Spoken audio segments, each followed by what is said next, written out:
Bonsoir madame, bonsoir monsieur. Nous sommes en situation critique. Je suis Thomas, votre hôte. Euh, et ce soir à mes côtés, qu'est-ce que j'ai mis? Transformers 3, La face cachée de la Lune, Gabriel. Salut, super film. Et Le voyage dans la Lune, Max. Salut. Situation critique, c'est la petite émission où on parle de films entre potes. Si vous aimez bien, mettez des likes, vous connaissez. Euh, Aujourd'hui, on va parler de Moonrise Kingdom, un choix de Max. Max, pourquoi tu as choisi ce film?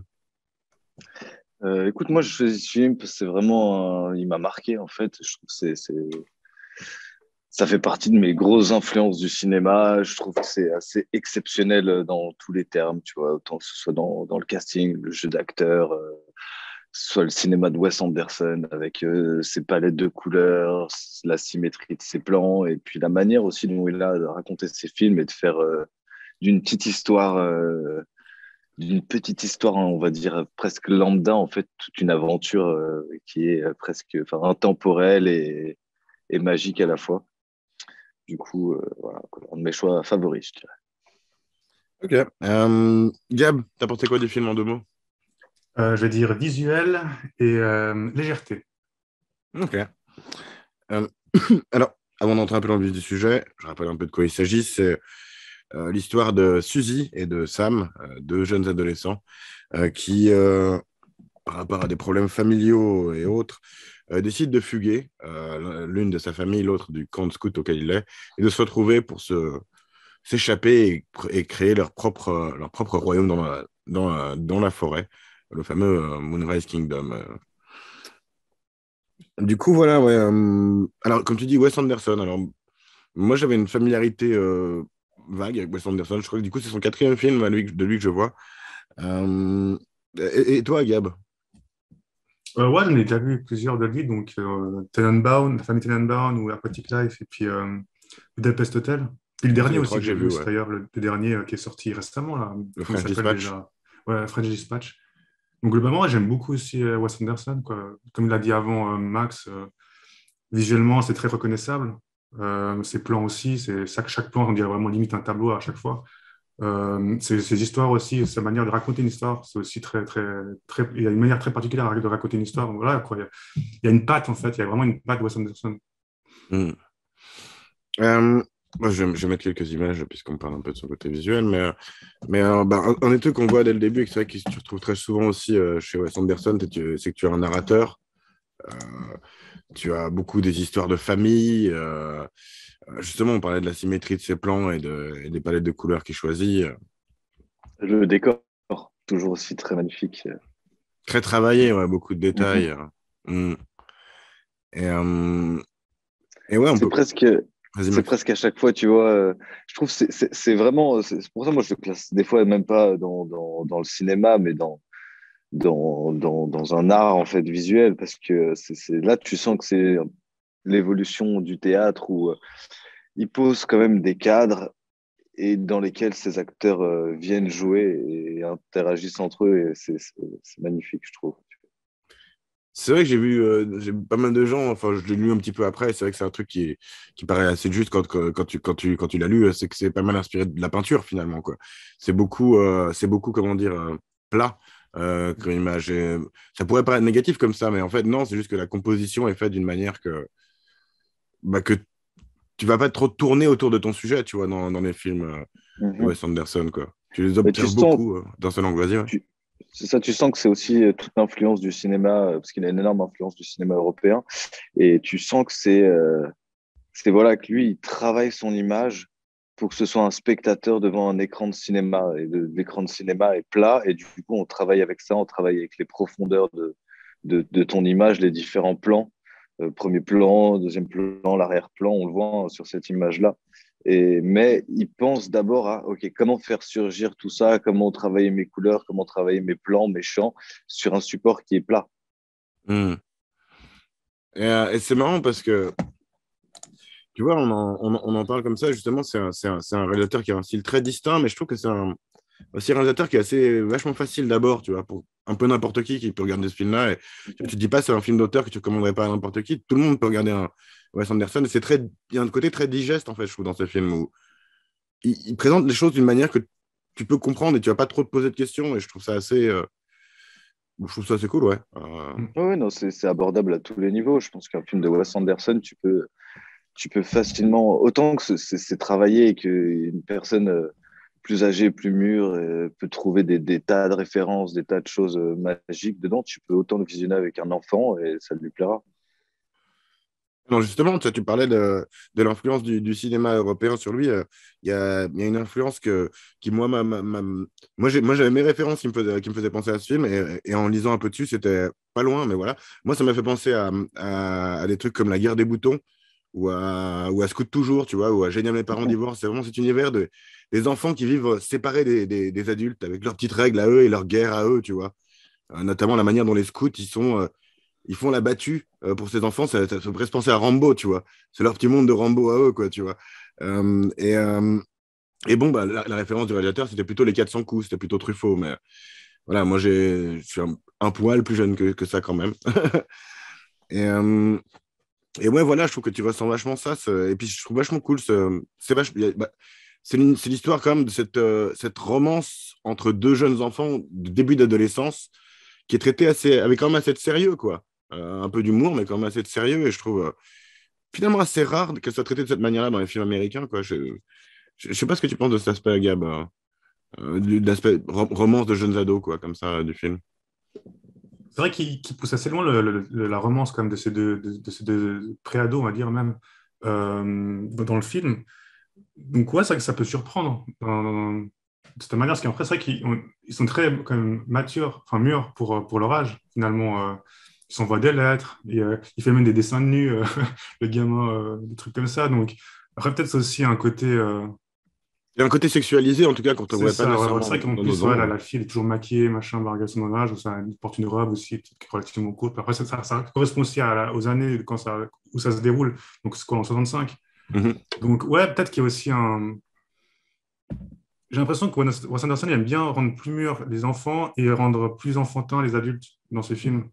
Il y a ce côté un peu pour, je sais pas, enfin, parce que souvent aussi les rôles d'adultes sont un peu aussi un peu, il y a toujours des, Un peu maladroit, c'est ça, dans l'aspect, c'est ouais. ça, puis il y a toujours un peu des rôles lunaires aussi dans ces films où ils sont complètement fous, enfin limite fous quoi, et qui se comportent un peu comme des enfants finalement. Donc je sais pas, j'ai Mhm. l'impression que Wes Anderson aime bien faire ce genre de choses, Ouais, inverser ouais. un peu les rôles. On le voit très bien le père, euh, quand le père Bill Murray il est avec sa hache sur l'épaule et qui dit bon, je vais couper du bois. Il va bouder, ouais, il va bouder. Ouais, Et pareil, dans la relation qu'il y a entre Sam, ouais, et celui qui deviendra son père adoptif, le flic du village, avec euh, Capitaine, Bruce Willis, ouais, Captain Sharp, ouais, un truc comme ça, je ouais. crois, un truc comme ça. Euh, et ouais, ils ont cette conversation, où il lui explique, enfin, où t'as le mec qui dit, je pense que tu es plus intelligent que moi, etc. Mais il parle un peu de sagesse, etc. Et c'est assez, ouais, c'est assez bien fait, c'est assez touchant. Et Bruce Willis est plutôt bien dans ce rôle, je trouve. il est vraiment incroyable. Mm. Je crois qu'il y a dans aucun autre film où on lui donne une place comme ça. Et c'est beau enfin, de voir que justement, il est vraiment capable de jouer des choses aussi différentes que le super flic qui va tout péter, quoi. Ah, c'est vrai son personnage est très humain, mais c'est quand même lui qui est le flic héroïque du truc, quoi. Bien sûr, Moi, ça bien m'a fait sûr. rire, quoi. Malgré lui, finalement, malgré lui, parce que je crois enfin, il a quand même un peu un rôle entre guillemets de faible dans ce film-là, parce qu'il se fait un peu marcher dessus par tout le monde. Et donc, ouais, enfin, je pense que c'est marrant que ça finisse pas, que ce soit lui le grand héros, finalement, de ce film. C'est C'est ça, ça. c'est plutôt Mais calme comme Die Hard, quoi. pour rebondir sur ce que tu Il n'y a pas disais, d'hélicoptère. Gab, je pense aussi, tu vois, qu'il y a ce côté où, au final, il y a pas d'enfants, il n'y a pas d'adultes, on est juste tous des humains et il n'y a pas de. Être mûr, ça dépend toujours des sujets, en fait. On n'est pas mûr ou pas mûr. Ça dépend vraiment des sujets. Et du coup, je pense que ouais, ce côté-là, tu vois, il est très présent parce qu'on a des côtés vraiment aussi adultes quand on est enfant. Ça ne nous empêche pas. Et des fois, tu vois, on est même plus rêveur et presque plus apte à se dire, voilà, je vais avoir la femme de ma vie, ce genre de choses quand on est enfant, parce qu'on est plein de bonne volonté et on n'est pas encore rempli de problèmes d'adultes. Et ce film nous fait un peu voir ce côté-là, je trouve. Mm. Bah, c'est deux enfants qui se retrouvent à vouloir en tout cas être dans une position où eux, ils ont leur indépendance, tu vois, en tout cas. Mhm. C'est ça qu'ils cherchent. Donc, ils veulent se séparer des règles des adultes, en tout cas, assez clairement, quoi. Et, Et en même temps, il y a quelque chose de, excuse-moi de te couper, il y a quelque chose encore une fois, de magique du cinéma Anderson, parce que au final, tu vois, on a tous voulu un jour, quand on était petit, faire notre sac et se barrer de chez nous. Et lui, il va au bout de cette idée-là, et non, c'est magnifique. ah, bah, ça marche bien dans le film même. J'aime bien aussi la bande des scouts, des autres scouts. Je trouve qu'ils sont assez flippants au début, notamment lui, quoi, qui a un petit sourire de psychopathe, quoi. Euh, et t'as quelques effets de montage dans ces moments-là qui sont assez cool aussi. Ouais, la moto dans l'arbre, avec toujours Euh, ces petites ellipses. Ouais, alors ça, il y a aussi pas mal de montage qui est assez dynamique et qui permet d'exposer pas mal de moments, quoi. Et à nouveau, on parlait des décors, justement la peinture de elle qui est justement sexualisée dans des moments. Alors, j'ai lu justement que ce truc-là, c'était, tu vois, il lui perce l'oreille avec l'hameçon. Ça symbolisait justement la première fois, tu vois, aussi. Euh, et ce genre de truc. Donc, c'est vrai que c'est un truc. Cette scène-là qui est très mignonne où il danse sur du François Hardy, comme danseraient les gosses dans les années 60, parce que bah, c'est les années 60, quoi. Euh, et ouais, voilà. Et il y a aussi tout ce côté, alors justement, où cette gamine lit des bouquins pour jeunes ados, et ça marche assez bien, parce que ce film pourrait presque être un bouquin que tu recommanderais à lire à des ados, tu vois. Moi qui ai travaillé un peu en bibliothèque à une époque, qui est une bibliothèque scolaire pour adolescents, c'est vrai que c'est le genre de truc que je trouve que ça marche assez bien, quoi. Je trouve que c'est assez. Après, voilà, c'est très idéalisé, mais c'est ce que la gamine, elle lit aussi, tu vois. Elle lit des, euh, des personnages qui sont hors de la réalité, juste un petit peu à côté. Et c'est un petit peu là que se situent ces personnages-là. Parce qu'il y a aussi cet aspect dont on n'a pas trop parlé, c'est que c'est des personnages qui sont un peu rejetés par la société à leur Mm. manière, dans le sens où ils ont des problèmes émotionnels. C'est comme ça, c'est le terme qu'ils utilisent pour eux. Mais par exemple, Sam, qui est orphelin, se retrouver peut-être à être enfermé dans une prison pour jeunes, on ne dit pas vraiment les mots, et peut-être à se prendre des électrochocs dans la tête. Donc il y a aussi ce côté-là du traitement des enfants difficiles, on va dire, à l'époque, qui est assez important dans le film, mais qui les amène eux-mêmes à s'exclure de la société, parce qu'ils sont exclus, pardon, du coup, ils s'excluent. Et du coup, c'est marrant, parce que ça me fait penser à Swiss Army Man, l'autre film que tu avais amené pour ces missions, et c'est vrai que j'ai retrouvé les mêmes thèmes un petit peu de ces gens qui se barrent, quoi, justement, un petit peu parce qu'ils le veulent et un petit peu parce qu'ils n'ont pas le choix, quoi. Mhm. Et là, tu commences à me connaître. Mais Et ouais, ouais. après, je pense qu'il faut aussi parler du fait. Alors, moi, je suis pas assez connaisseur de cette réalisatrice aussi, mais ce film a quand même été fait aussi avec Sofia Coppola, Non, non, c'est coécrit avec euh, Roman, c'est ça? coécrit. Avec Roman Coppola, qui est le frère de Sofia. Roman Coppola, yes. Et du coup, je pense que voilà, enfin, j'avais juste envie de le préciser aussi. Que Mm. c'est justement un des rares films où il n'y a pas que Wes Anderson qui est derrière tout ça. Mais Apparemment, justement, ils avaient déjà collaboré sur Darjeeling Limited, que j'ai pas vu, euh, mhm. mais dont j'ai entendu du Magique bien. aussi avec. Avec souvent les mêmes acteurs, là, c'est vrai qu'on serait un peu, Oui, non, ce oui, serait un peu oui, bizarre oui. de pas le dire, mais Bill C'est Murray, Bond. dans tous les Wes Anderson, voilà, Mais quoi. de toute façon, et c'est pour ça aussi que j'ai fait un petit peu la comparaison avec le théâtre, parce que Wes Anderson tourne toujours avec les mêmes acteurs, il a Oui, sa sa troupe troupe, d'acteurs, ouais. et Marrant. des fois il en manque un ou quoi, mais en général, c'est toujours les mêmes acteurs. Et là aussi, c'est magique, parce que peu importe le film qu'on regarde, même si c'est les mêmes acteurs, on voit des personnages totalement différents. Mhm. Ah, c'est marrant, cette comparaison au théâtre. Parce que, alors, bon, là, en l'occurrence, dans celui-là, il y a plusieurs acteurs qui sont nouveaux. On retrouve justement Bill Murray et Jason Schwartzman qu'on retrouve souvent, mais C'est vrai qu'il y a pas mal Bruce de vieux qui Willis, manquent aussi à l'appel, hein. oui, puis il y a Bruce Willis qu'on voit pas nécessairement Mhm. d'habitude. Frances Frances McDormand. McDormand, je crois que c'est la On première a fois. Edward Norton, Edward Norton, c'est aussi la première fois. qui, Et comme dans tous ces- mais comment elle s'appelle, Tilda Swinton aussi, qui joue Son habitué Action aussi. sociale. Ouais. Ça marche mieux la vanne en anglais parce qu'elle s'appelle Social Services et ça marche mieux dans la manière de le dire, qu'elle n'ait pas de Mm. nom, quoi. Et je trouve ça, bah, ça marche bien, ça passe tout seul en fait. Et puis le gag est assez juste que c'est un service impersonnel, tu vois. C'est pas une personne, c'est juste le service de Mm. l'État qui va décider de prendre cet enfant. Ouais. Du coup, et puis avec Tilda Swinton, ça marche très bien parce elle joue très bien cette froideur, quoi.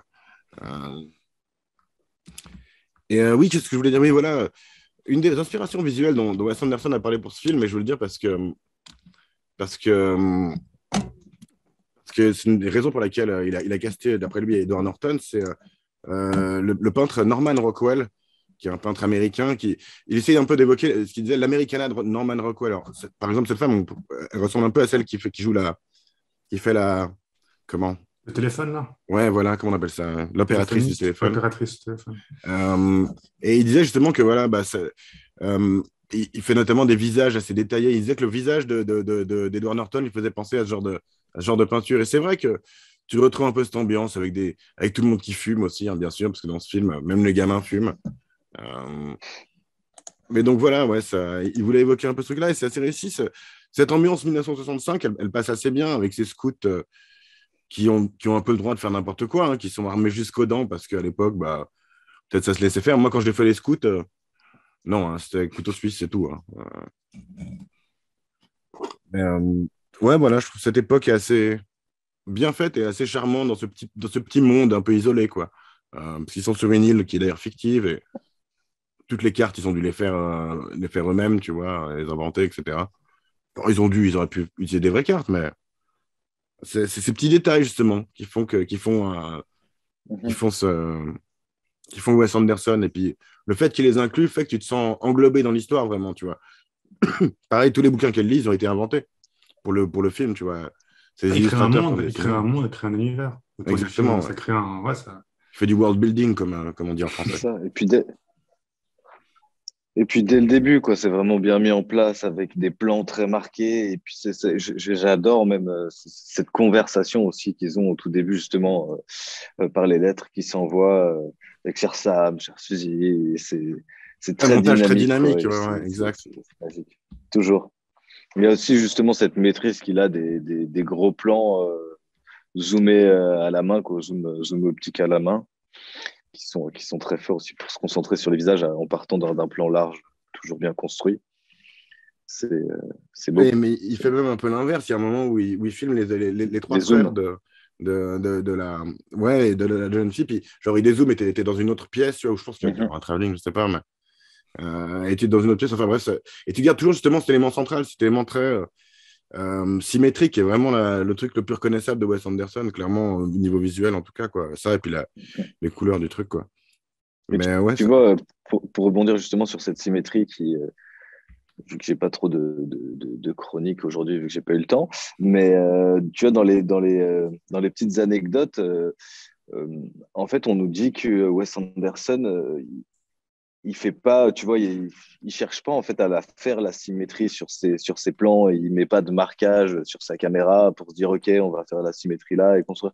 Non, en fait, à chaque fois qu'il utilise, c'est instinctif en fait. À chaque fois qu'il va positionner sa caméra, à chaque fois qu'il regarde quelque chose, c'est euh, c'est de manière symétrique, quoi. Et je trouve que même dans ces plans qui sont asymétriques, on trouve cette symétrie. Et c'est ça il y a toujours quelque chose au centre, quasiment, quoi. il y a toujours quelque chose au centre, mais quand il y a pas de symétrie, parce que là on a un personnage d'un côté, enfin pareil là, les Mm. trois personnages, enfin, quatre personnages, mais tu arrives toujours à avoir un équilibre en fait. Tu vois, même si tu as un personnage près à droite, tu vas avoir un personnage au lointain à gauche, et dans la construction de son plan, c'est toujours beau. Et Ouais, puis ouais, là, on est sur des couleurs avec une prédominance aussi. On a beaucoup de jaune, beaucoup de vert. mm. Et Et ça dépend des moments après, tu vois.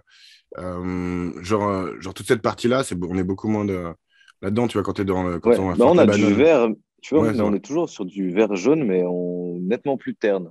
Ouais, c'est ça, beaucoup plus désaturé. Ouais. C'est ça. Mais on garde justement ces éléments de symétrie, mais ici, il représente un peu le côté militaire, un peu rangé, quoi. C'est ça qui est assez marrant. Mhm. Euh, Et bon, ouais, il y a plein de petits gags à la con, justement, tous ces gosses qui mâchent du chewing-gum parce que dans les années 60, c'était le truc le plus cool que tu pouvais faire. Euh, Ils se Ce, ce, marient parce que. et Ah, d'ailleurs, pourquoi pas, hein. cette sortie de mariage est vraiment classe aussi avec cette espèce de plan séquence slow motion Mhm. incroyable avec une musique aussi. Je tiens à préciser vraiment à chaque fois aussi, c'est ça qui me sublime. Je pense qu'il a des choix musicaux. Il travaille avec, je sais plus quel est le nom de la personne avec qui il travaille pour la Je crois que c'est musique. Alexandre Desplat.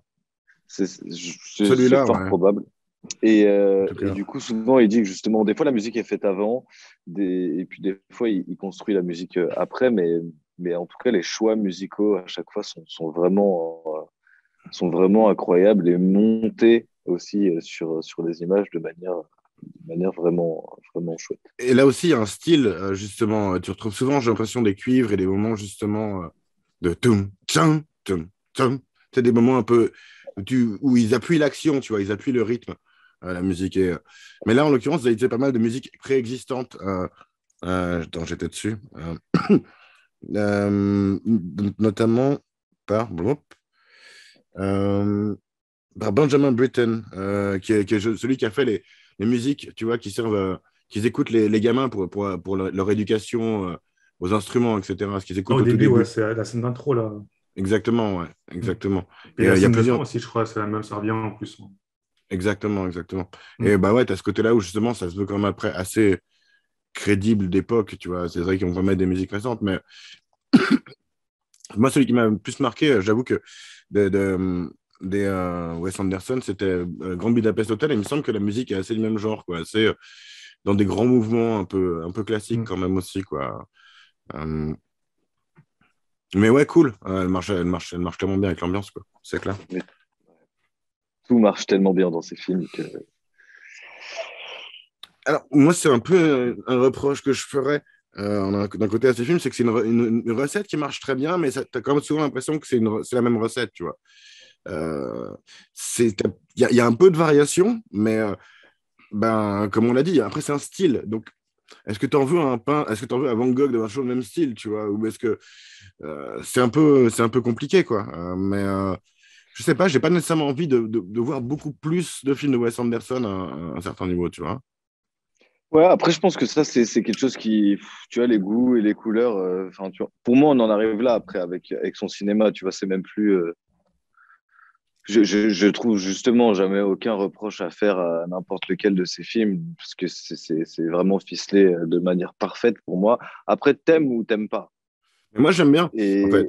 et, et, et ouais, mais voilà, mais du coup, tu vois, moi, c'est vrai que peu importe en fait le film qui va sortir, si c'est Wes Anderson, j'y vais les yeux fermés parce que j'aime cet univers et j'ai envie d'être dans l'univers dans lequel il me plonge et de retourner en enfance à chaque fois, peu importe le film, peu importe l'histoire que ça va être, c'est cet univers-là que je cherche Ok. avec lui parce que je trouve ça incroyable, tu vois, alors qu'avec d'autres réalisateurs, tu vas avoir un petit peu des jeux. Ouais, des prises de risque, des jeux différents. Mais j'ai envie de te dire, un Gaspard Noé, c'est un Gaspard Noé. C'est le cinéma d'auteur aussi souvent est un peu plus comme ça, tu vois. On Non, c'est prend pas sûr, de c'est sûr. risques, on fait pas. Enfin, c'est pas qu'on prend pas de risques, mais on évite de faire la recette populaire qui marche pour le public et du coup qui change à chaque fois parce que ton public évolue. Non, là, tu viens voir l'œuvre d'un artiste et un artiste, il est comme ça. Ok, Et ouais, donc, non. c'est son Ça se univers voit, et ouais, je tu vois. Et pense. puis, donc, voilà, c'est comme tu dis, hein, tu vas voir Van Gogh, c'est du Van Gogh. Et Non, non, mais ouais, alors je ne le voyais pas nécessairement comme ça. Mais Ouais, peut-être je te rejoins un peu. Peut-être, par exemple, pour moi, pour The French Dispatch, j'ai trouvé un peu en dessous, en fait. Enfin, je me suis un peu ennuyé pour celui-là, de Wes Anderson.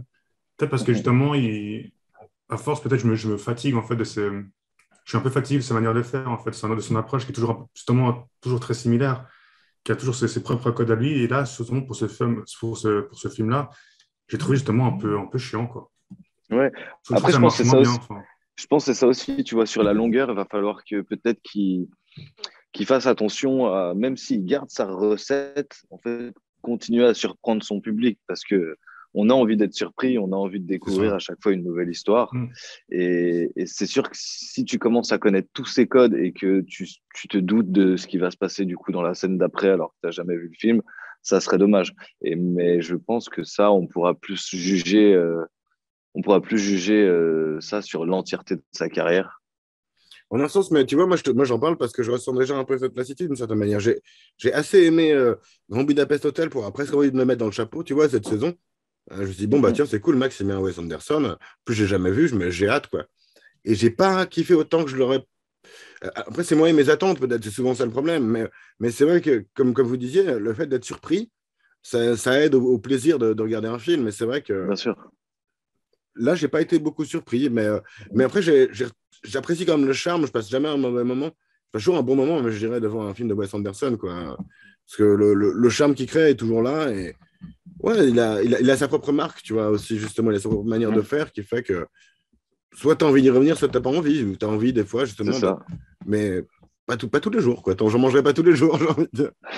Après, Mais c'est oui, très après, digeste. après, tu vois, c'est aussi comme les choses que j'adore. Tout ce on va dire que j'aime énormément, je fais attention de pas trop non plus en abuser pour continuer à aimer. Et je pense que ça, c'est valable un peu pour tout. Et moi, après, On a perdu. Connexion. Il s'est fait connexionner. Ouais. Hmm. c'est un mauvais Ah, on t'a réseau. récupéré. Tu es de retour. Voilà. Putain. Ouais. Ouais, un petit blocage. Mais oui, je disais que je crois que c'est le premier film de Wes Anderson que j'avais vu, Moonrise Kingdom. Et c'est aussi, je pense, énormément pour ça qui m'a marqué. Et, et sa Ça aide symétrie vachement, aussi hein. m'a énormément marqué. D'ailleurs, tu regardes à quel point je suis mindfucké par la symétrie maintenant à cause de lui. Même ça, là, derrière, tu vois, c'est une symétrie exacte. Non, mais alors, je pense que ça change vachement les choses. Moi, je crois que j'avais vu un bout ou vu en entier la famille Tenenbaum il y a des années. Et le premier que j'ai vu, Incroyable. mais écoute, je crois que j'avais pas trop accroché. Et le premier qui m'a marqué, c'était justement Grand Budapest Hotel. Lequel d'autre j'ai vu? Dans ceux que tu as dit au début, Aquatic Gab, il y Life. avait quoi? Hein? Aquatic Life, Rushmore non? Aquatic Academy, Life, j'avais pas non plus été hyper fan. Je pense que c'est vraiment.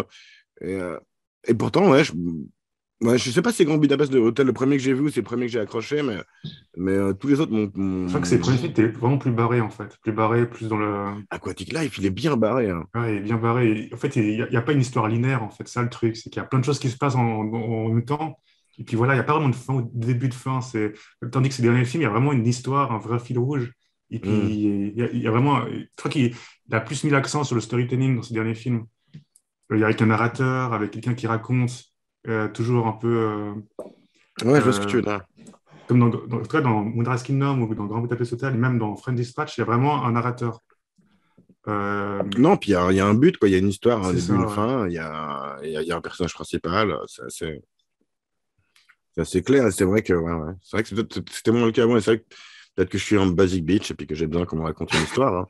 Mais, euh, mais ouais, voilà, ça m'a plus plu.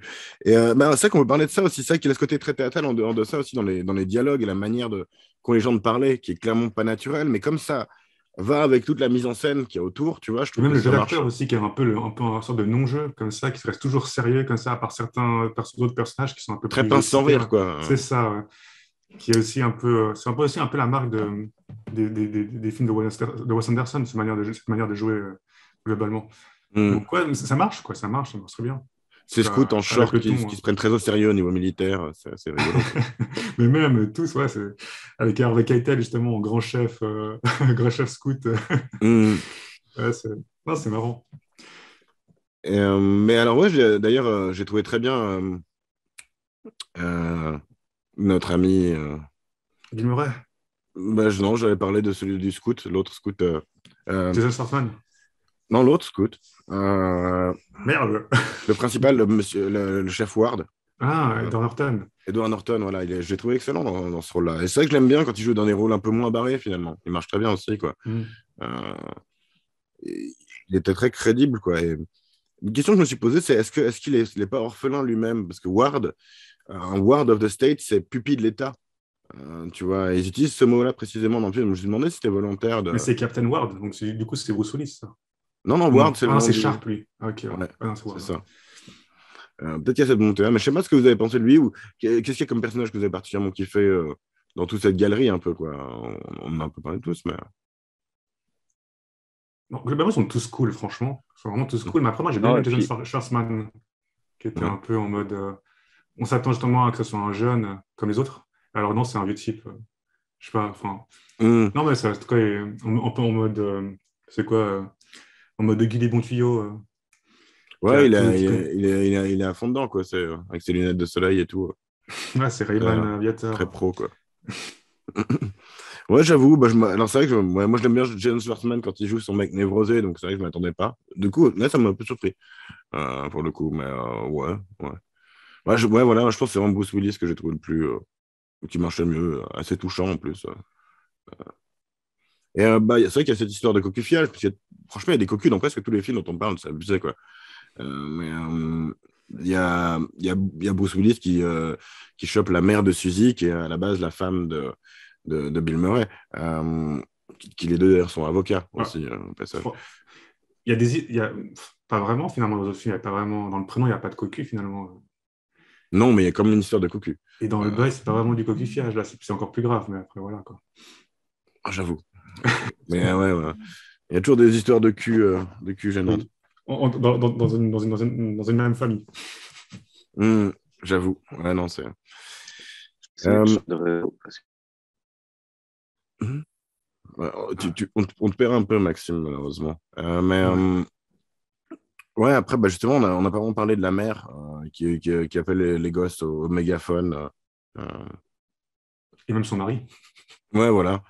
Qui est joué par Frances McDormand, que, ouais, bon, on n'a pas beaucoup une grosse profondeur dans ce personnage, mais ouais, voilà.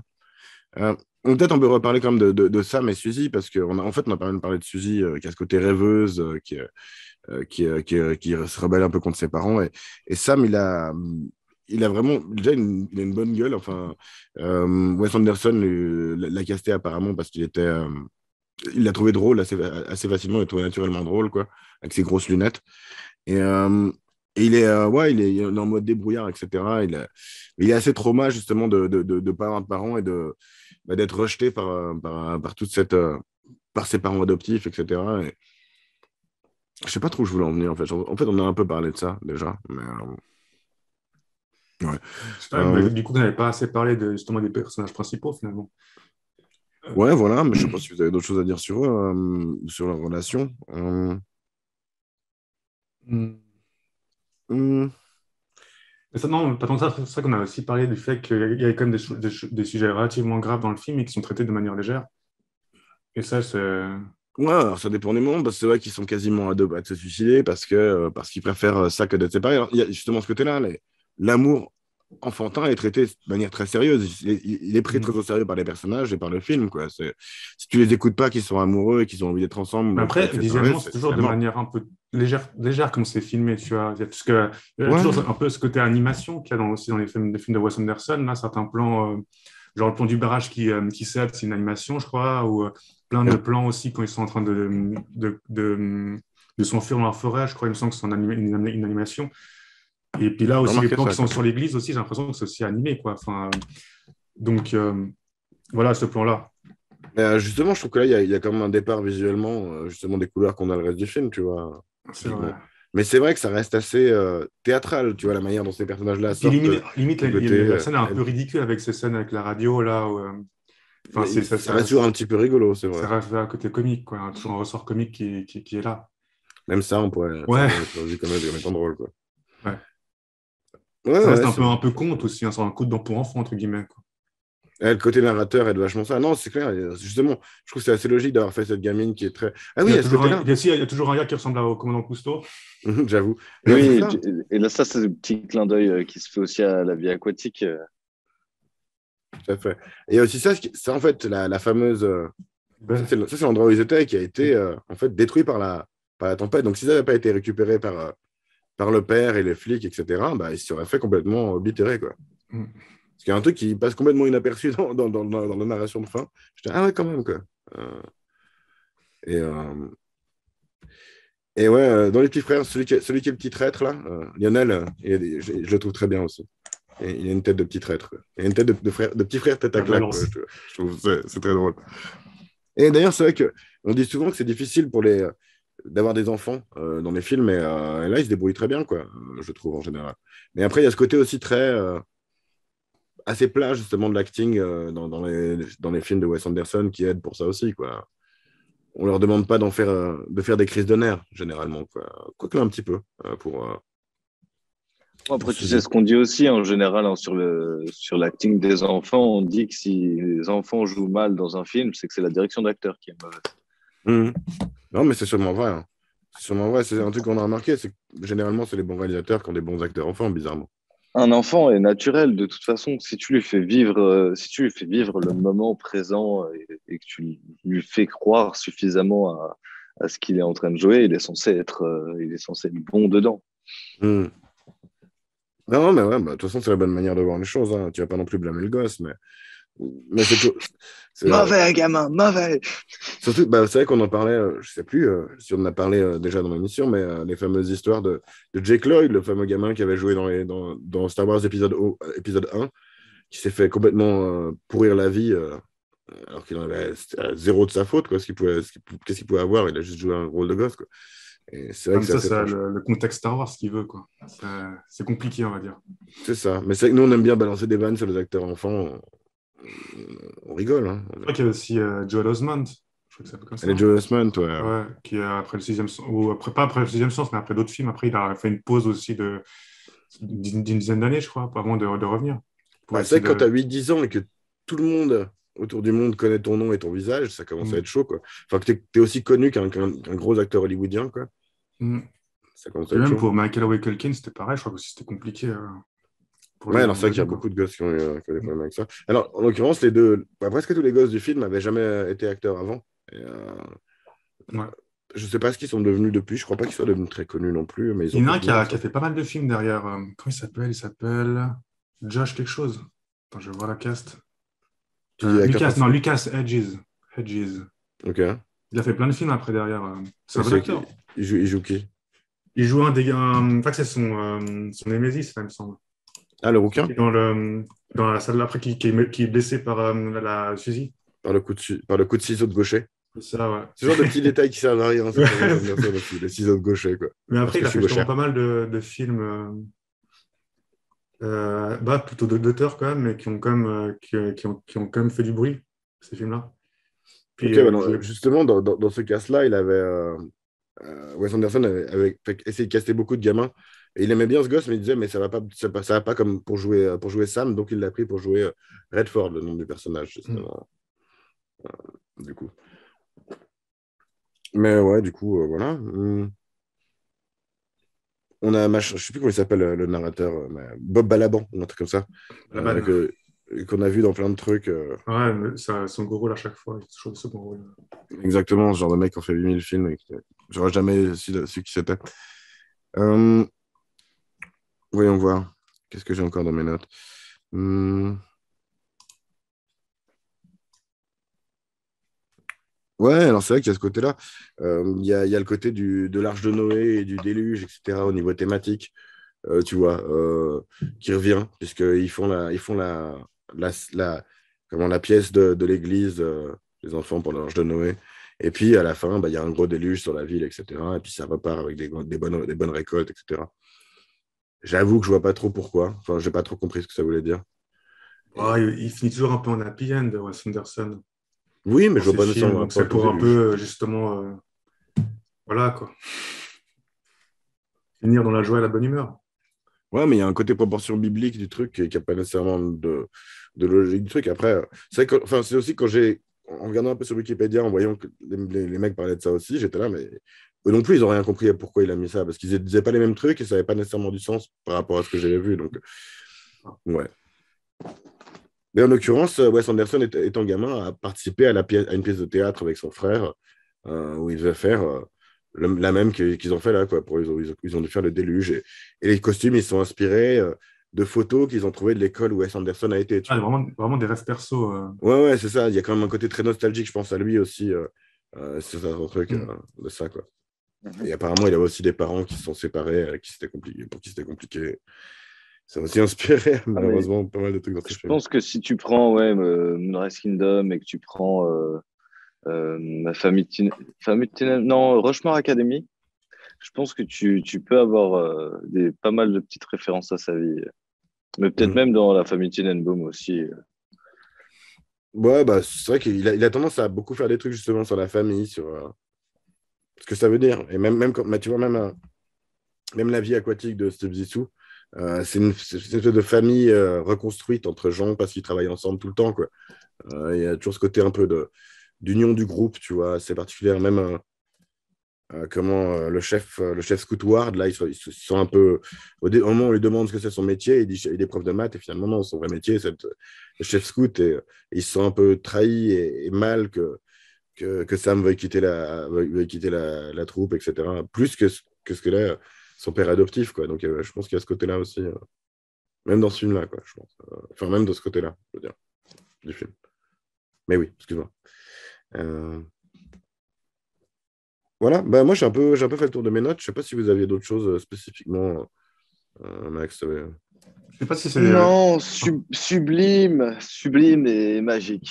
Ce sera mes deux mots, même si on m'a pas demandé. Il y a... Non, mais on en a parlé dans une autre émission. Je sais pas, mais là, on parlait de feel good movie à un moment donné. Et là, pour moi, ça correspond Feel bien à un good, feel ouais. good movie, ce film-là. Tu vois. J'avoue. Il y a vraiment il y a des aspects dramatiques, mais qui sont traités de manière légère. Et puis voilà, ouais, ça reste Tout finit léger. bien à pas approche Snoopy le chien. Il est juste crevé avec une Ouais, flèche. ouais c'est vrai que c'est. Mais bon, ouais, Dommage, on n'a pas il la faut un peu de rubrique de drama Louis. dans les feel good movie, quoi. Hmm. Ah bah, sans drama, il n'y a pas de feel good. Hein. Non, mais c'est ça, il faut avoir peur que ça se finisse mal pour être heureux quand ça se finit bien, quoi. Mm. Mais- C'est non, ça. mais je suis d'accord. Ouais. Et c'est souvent le cas, je trouve, dans les Wes Anderson. Et vraiment, c'est vraiment des films assez confortables à voir. Puis à la fin du film, c'est généralement de bonne humeur, quoi. Hmm, hmm. Ouais, c'est ça. C'est ça. Et, ouais, bah voilà. Bah, du coup, toi, Max, t'as dit que t'avais pas eu le temps de préparer. Gab, t'as trouvé quelque chose comme rubrique chronique? Non, non, non, Non. désolé. Non, pas de... Bah, ma question à la con, c'était qu'est-ce que vous lisiez quand vous aviez leur âge? Qu'est-ce que vous aviez comme bouquin pour vous échapper, justement, comme elle le faisait, comme elle le fait Suzy, Gab? Moi, j'ai pas de très original, mais c'était Harry Potter, quoi. Ok, C'est ok. typiquement l'âge où j'ai commencé à lire Harry Potter. Après, là, je vois derrière les fourmis. C'est ça que j'ai lu aussi, mais c'était un peu plus tard, je crois. Ouais, moi aussi. Donc, ouais, c'est plutôt Harry Potter, ouais. Puis d'autres trucs comme... comment s'appelle l'autre truc, là? Ah, je sais plus. Mais oui, des trucs comme ça, quoi, de ce genre-là, un peu fantastique. Hmm. Avec un jeune personnage qui va découvrir le monde, et C'est un ça. nouveau monde, Aussi, et j'avais commencé découvrir qui Narnia il est. aussi. Je crois que j'avais commencé Narnia, j'avais moins accroché. Mais, C'est vrai que c'est un terme qu'on n'a pas utilisé, mais qui est une manière d'écrire le film, c'est un coming of age, quoi. Et c'est vrai que c'est aussi souvent le- la manière de décrire ces histoires faites pour les adolescents aussi, quoi. hmm, Euh, alors moi, justement, bah, c'était plutôt Bilbo le Hobbit. hmm. Parce que je suis un peu plus vieux que toi. Il n'y avait pas encore Harry Potter. Et moi, quand Harry Potter est sorti, j'étais là, c'est trop nul, c'est pour les enfants, comme Pokémon. Et, et mais du coup, ouais, voilà, j'ai Bilbo le Hobbit. Et après, j'avais Le Seigneur des Anneaux vite fait, mais j'ai jamais réussi à lire jusqu'à la fin. Je me suis arrêté vers Ça, 300 pages. étant gamin, c'est compliqué quand même. Ouais, après, ouais, ça dépend de ton background. Oh, Mais... c'est surtout une fois qu'ils ont mis l'anneau dans le truc, c'est comme le film. Une fois qu'ils ont mis l'anneau dans le truc, ils pourraient s'arrêter. Ça dure encore 150 pages après, quoi. Mais dans le film, ça va encore, ça dure pas trop longtemps, trop Non, longtemps. c'est Dans ça. le livre, c'est encore, c'est vrai qu'il y a encore une C'est ça. bonne. Mais justement, ouais, voilà, moi, c'est vers 11-12 ans qu'on m'a offert Bilbo le Hobbit. 12 ans d'ailleurs, parce que j'ai regardé, c'est marqué 1997, c'est pour ça qu'il est dans le mauvais état qu'il est, quoi. Bien Qu'on m'a offert vécu. Bilbo le Hobbit et qui m'a redonné un peu le goût à lire, justement, à l'adolescence, justement, ce côté un peu s'échapper dans des autres royaumes. Ouais, voilà. Max, c'était quoi, toi, tes trucs à cet âge-là? Mais moi, je ne les ai pas quand j'étais petit. Mhm. Ben voilà. Donc, je te dirais que quand ça va pas, je mate un film de Wes Anderson. Mhm. Ok. Et ouais, par contre, j'ai mis l'autre à côté, Verbin, parce que c'est vrai que c'est ce que j'ai lu après qui ressemblait un peu à, notamment, je sais, La Révolution des fourmis, où c'est une adolescente qui se rebelle contre le monde et machin. Et il y avait un petit peu ce côté-là aussi dans les trucs qu'elle aimait bien lire, Suzy. D'ailleurs, il y a une animation qui a été faite pour promouvoir le film, une courte animation de différentes histoires. C'est pas de ouf comme c'est animé, mais c'est mignon qu'ils aient fait ça.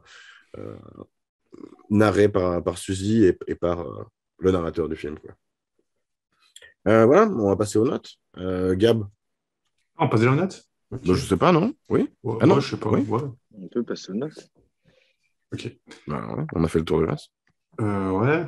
Alors, ma note, je mettrais un 8. Parce que pour moi, c'est pas mon préféré de Wes Anderson, déjà. J'en ai préféré d'autres de lui. Donc, du coup, je vais faire une note par rapport au film de Wes Anderson, hein. J'en ai préféré d'autres de lui. Et après, justement, ce qui m'a manqué dans celui-là de Wes Anderson, je pense qu'il manque un peu de folie, je trouve. Je trouve un peu trop l'histoire linéaire et trop, entre guillemets, plate. Du coup, il manquait un peu de ça, un peu de plus de personnages un peu barrés, quoi. C'est ça qui me manquait un peu. Donc, du coup, ouais, un 8. Non, Bien. c'est déjà bien un 8, quoi. Mhm. Bah, c'est vrai que j'ai un peu la même réaction que toi à le noter un peu par rapport aux autres Wes Anderson. Justement, je pense que mon Wes Anderson préféré, je lui mettrais un 9, quoi. Et du coup, celui-là, j'aurais presque envie de lui mettre. J'hésitais justement entre 7 et 8. Je pense que je vais quand même mettre 8 aussi, mais je sais pas vraiment ce qui lui manque. Je ne saurais pas mettre le doigt dessus nécessairement. C'est Bah ça qui est ouais, non, bizarre. c'est. Pourtant, Je il sais est pas. touchant et enfin, tu vois, Ouais, il c'est essaye. ça, ouais. Il a un côté plus humain et plus réel peut-être que d'autres. Et peut-être que c'est moins ce que je cherche chez lui, je sais pas. Euh, Peut-être, ou ouais, je sais pas. C'est vrai que c'est difficile à dire. Parce que c'est Wes Anderson qui fait du Wes Anderson comme on l'aime, mais seulement c'est qu'il il y a un truc qui. Je sais pas. C'est, Peut-être le fait que ça compte plus sur ces acteurs enfants qui, malgré qu'ils soient bons, tu ne retrouves pas toute cette, tous ces personnages diversifiés joués par des hmm. mecs Peut-être qui qu'ils font prennent des personnages, etc. quoi. les deux jeunes là, ils prennent trop de place peut-être dans le film, alors que dans ces autres films, il y a plus de. Bah, tant mieux pour ce film-là, mais c'est vrai Ouais, que c'est peut-être moins ce que je cherche. Enfin, c'est bien en même temps, tu vois, d'avoir ce truc sur ces deux jeunes enfants, ça marche assez bien. ouais, ça marche très bien, mais seulement ça, du coup, ça peut-être perd en. Et tu sais quoi, je vais mettre 7. J'hésitais entre 7 et 8, j'ai noté 7 et je pense que je vais mettre 7. Euh, Max, Bah écoute, moi, c'est vraiment un film qui me met de bonne humeur. Comme je dis, c'est genre des premiers films de Wes Anderson que j'ai vus. Donc, je me retrouve à chaque fois dans ce côté où je suis sublimé par son film. Et ouais, même, je sais pas, tu vois, il me procure énormément d'amour, ce film. Du coup, après, moi, pratiquement, je dirais, comme pratiquement tous ces films, en fait, je vais lui mettre un 10. Parce que pour moi, ça fait partie, voilà, avec deux, trois autres réalisateurs, ça fait partie un peu pour moi, des chefs-d'œuvre. Du coup, 10. T'as vraiment kiffé tous ces films à Wes Anderson, il n'y a pas un qui t'a paru un peu plus en dessous. vu ces dessins Ah, animés, je, Fantastic je suis un Mr. peu, Fox, voilà, je suis un petit peu moins fan de ces dessins animés, mais je trouve ça aussi génial, quoi. Mais tu vois, voilà, Fantastic Mr. Fox, Isle of Dog. je lui mettrais peut-être pas 10, mais en tout cas, La famille Tenenbaum, Rushmore Academy et Moonrise Kingdom, pour moi, c'est un 10 les yeux fermés, quoi. Ok. Ok, ok. Et je vais rechanger d'avis, je vais mettre un 8 parce que j'ai repensé à d'autres films que j'ai vus ce mois-ci. Non, ça reste un des Genre, meilleurs bien films que j'ai quoi. vus ce mois-ci, alors que j'ai vu une bonne vingtaine de films ce mois-ci. Et, voilà, il mérite. Voilà. Mm. Du coup, Non, pour moi, c'est le genre de film qui me donne, le genre de film et le genre de réalisateur qui me donne envie de faire du cinéma et qui me donne foi au cinéma. mais c'est vrai qu'il y a ce côté très théâtral. C'est vrai on en a parlé un peu, mais on aurait peut-être pu en parler plus. Mais même sans en parler, on en parlait hein, quand on parlait des décors. C'est vrai que c'est très théâtral. Mais c'est vrai que c'est peut-être pour ça aussi que ça te parle aussi à toi qui a aussi ce côté théâtre Oui, dans ton. et puis, enfin, tu vois, comme je te dis, au-delà de ça, en fait, pour moi, parce que tu vois, tu peux juger justement sur les films de Wes Anderson et te dire qu'il y en a un qui est plus au niveau de l'autre, quoi que ce soit. Mais si pour moi, tu prends tous les points indépendamment, que tu te dis en termes de qualité d'écriture, tu prends en termes de jeu d'acteur, de décor, de couleur, de la réalisation, pour moi, en fait, si tu prends chaque point un par un, il coche toutes les cases. Il Mhm. n'y a rien Ça, je qui, suis il y a assez rien d'accord. qui est mal fait. Et Non, du moi, coup, c'est c'est plus que pour j'y ai pris moins ça, de ouais. plaisir qu'avec d'autres, quoi, vraiment. Non, mais bien sûr, Ouais. après, je peux le comprendre. Tu vois, je peux même comprendre quelqu'un qui aime pas le cinéma de Wes Anderson. Mais pour moi, si je prends chacun des points, en fait, que j'attends d'un film, sur lesquels je vais noter un film, il coche toutes les cases parfaitement. Et Ouais, je surtout, comprends. en plus, il est reconnaissable vraiment rapidement, quoi. Enfin, il a vraiment sa patte. C'est ça qui est bien aussi, c'est Oui, que je pense que il a son sur truc les à 10 lui et premières puis. secondes d'un film, Hmm. tu sais que c'est Wes Anderson. C'était marrant, je suis tombé hier sur une vidéo sur YouTube de gars que je suis vaguement, Red Letter Media, qui faisait un peu qui parlait de tous les films dont ils n'avaient pas encore parlé, qu'ils avaient vus en 2021. Il parlait du French Dispatch. Il y en a qui disait, je ne l'ai pas vu, je regarde plus de Wes Anderson tant qu'il ne fait pas quelque chose de différent. Justement, il disait, j'aimerais bien que Wes Anderson essaie de faire un Marvel. Ah ouais, c'est peut-être un peu trop comme changement, quoi. Je crois qu'il y a il y a des gars qui ont fait. Si X-Men était réalisé par Wes Anderson. Ok, ok. Et puis ils ont fait justement, ils ont repris ces visuels un peu comme ça. Ça marche assez bien en plus. Ouais. Mais il y a pas mal de vidéos qui sont faites comme ça avec la patte de Wes Anderson. Ouais, c'est tellement Mhm. ouais, qu'ils ont. Mais ça, c'est aussi un exercice dans les écoles de cinéma, c'est des exercices qu'ils font habituellement en fait de traiter un film avec le style d'un autre réalisateur Ah, et c'est du coup de plutôt reprendre rigolo le comme film en fait et de exercice. le monter différemment. Et ouais, non, Mhm. mais je pense que c'est un exercice très très complet aussi. Mais oui, non, ça, après, c'est reconnaissable. Mais voilà, autant comme je disais la dernière fois, j'aime un tableau de Van Gogh, j'aime Wes Anderson. C'est, il y a pas de, ouais, c'est, j'aimerais travailler avec cet homme. Tu lances un appel, c'est ça, tu lances un appel. Ouais, Wes Anderson, si tu me regardes, embauche-moi Mais c'est vrai en que tant j'essaie de qu'acteur, réfléchir. en tant que réal, enfin assistant N'importe, réal, parce n'importe. que je vais pas lui prendre sa place. N'importe, n'importe. Un petit coin, je t'apporte le café pour commencer, si tu veux, Wes. Tu t'occupes de déplacer le truc dans le décor quand c'est pas juste exact, quand il t'a dit de le déplacer. Ouais. Mais ouais, mais en même temps, j'y ai pensé, mais c'est vrai que c'est des réalisateurs qui changent beaucoup de choses, qui font un truc qui change complètement, qui sort complètement de leur clou et qui réussissent à le faire avec succès. J'arrive pas à en trouver, peut-être que je suis con, peut-être que je suis pas assez Ang cultivé. Lee, Ang Lee, il a fait pas mal de choses Inaritu, différentes. Inaritu Ouais. aussi fait des choses assez différentes. Mhm. Mais, euh, mais après, voilà, enfin, je veux dire, c'est aussi un choix, en fait. Non, non, bien Je sûr. pense que c'est un choix entre. Parce que soit tu fais des choses différentes, et souvent, c'est plus la trame d'un acteur, en fait, de prendre des risques et de faire des rôles différents. Alors qu'un réalisateur, en fait, quand tu es réalisateur, c'est une vision. Enfin, tu peux avoir plusieurs visions, mais en général, c'est ta vision des choses, c'est ton univers. Et on va dire qu'avec le temps, en fait, tu vas le travailler. Et les trois Mhm. quarts des réalisateurs ont leur univers. Tu prends Spielberg, c'est du Spielberg. Tu prends Gaspard Noé, c'est du Gaspard Noé. Tu prends Ben Stiller, c'est du Ben Stiller. Et, et voilà. Et après, par contre, effectivement, tu prends des bons acteurs, ça se passe pas pareil, tu vois, parce que dans ta recherche artistique, en fait, tu vas essayer de jouer des choses totalement différentes parce que tu ne restes pas dans le même style. DiCaprio va faire des rôles totalement différents, tu vois. Même Ben Stiller, quand il fait du jeu d'acteur, va faire des choses totalement différentes. Ben Stiller qui sert C'est- d'exemple particulier aujourd'hui, hein, mais pourquoi pas, non, mais c'est que Ben Stiller est un très bon acteur et très bon bien sûr. réalisateur aussi. Il pourra se Il a retrouver dans réalisé un de mes quoi? choix. J'ai eu de la peine avec les Zoolander, perso, hein. Ouais, les Zoolander. J'ai eu Mais un moi, peu de j'aime peine. bien. Comme. Le deuxième, surtout, et j'ai pas pu le finir, en fait, tout simplement. Mm. Là, j'ai du mal avec Zoolander 2, j'avoue.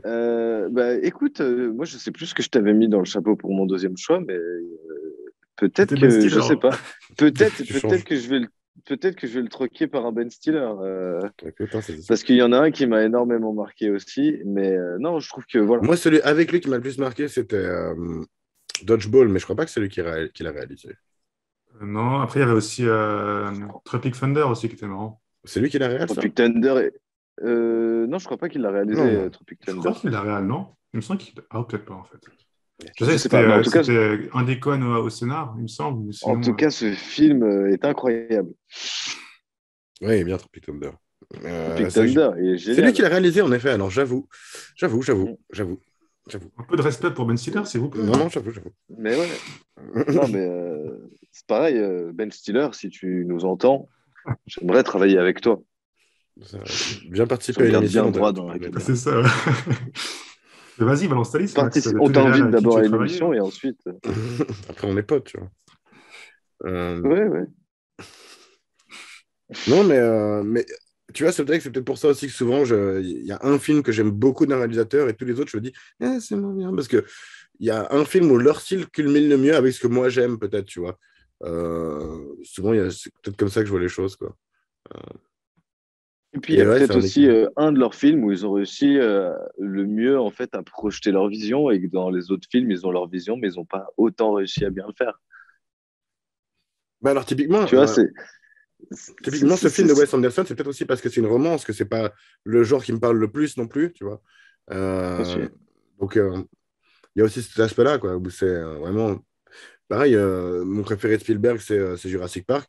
C'est peut-être le meilleur, mais c'est peut-être pas le meilleur.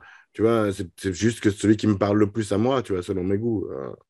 Donc bon, c'est tout. Je crois que c'est le meilleur. Je pense aussi, mais bon, Ça Ouais, on discute. je verra sais quand ça pas. marche. Tu vois, Spielberg, c'est un peu Tim Burton, quoi. Fut un temps, c'était bien. Je suis assez d'accord. Euh, Et ça, je suis triste parce que Tim Burton, c'était pour moi quelqu'un de vraiment incroyable, tu vois, mais ces dernières années, il périme un peu. ouais, bah ouais, mais Le souvent, les yaourt, gens il périment, commence à qu'est-ce que tu avoir veux. un goût un peu. James Cameron aussi, je veux dire, il y a plus grand monde qui.